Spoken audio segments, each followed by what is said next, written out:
সুধী বন্ধুরা, গল্প শুনুন চ্যানেলে আজ আমরা গোপাল ভাঁড়ের একটি সুন্দর গল্প শুনব। আজকের গল্প আঁঠি। সেবার আমের ফলন হয়েছিল প্রচুর। নদীয়ার হিমসাগর তো জগৎ বিখ্যাত।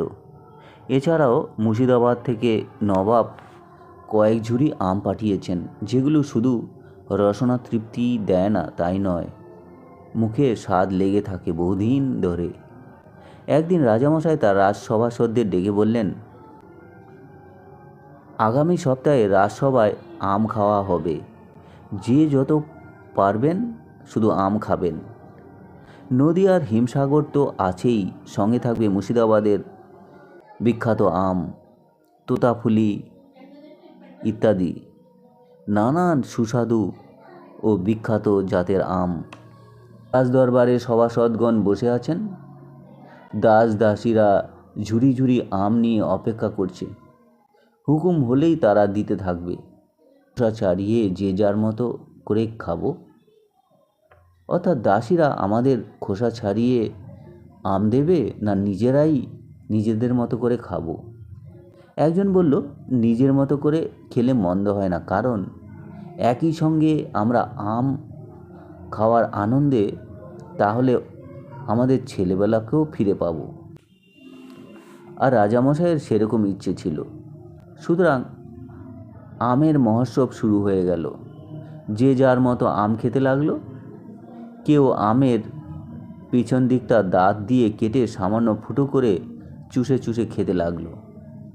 কেউ আঙুল দিয়ে খোসা টেনে ছাড়িয়ে দাঁত দিয়ে কামড়ে খেতে লাগলো।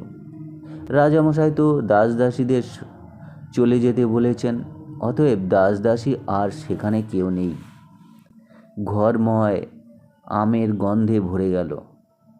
রাজামশাই আগেই বলে দিয়েছেন, আমের খোসাগুলো একটা ঝুড়িতে আর আঁঠিগুলো আলাদা একটা ঝুড়িতে রাখতে হবে, কারণ আমের খোসাগুলো গরু ছাগলে খাবে আর আঁঠিগুলো চলে যাবে আম বাগানে। সেখানে এগুলো থেকে গাছ বের হবে, পরে কলম তৈরি করে নিতে হবে। রাজামশাইয়ের অনুরোধে সকলে অক্ষরে অক্ষরে পালন করল। তখন দুপুর গড়িয়ে গেল এবং সকলেরই পেট ভর্তি, তিল ধরার জায়গাটুকু পর্যন্ত নেই। সেই সময় গোপাল শেষ আমটা মুখে তুলতে যাচ্ছিল। অমনি রাজামশাই বলে উঠলেন, কি হে গোপাল, তুমি আজ আম খাবে বলে কদিন পেট খালি রেখেছিলে বলো তো?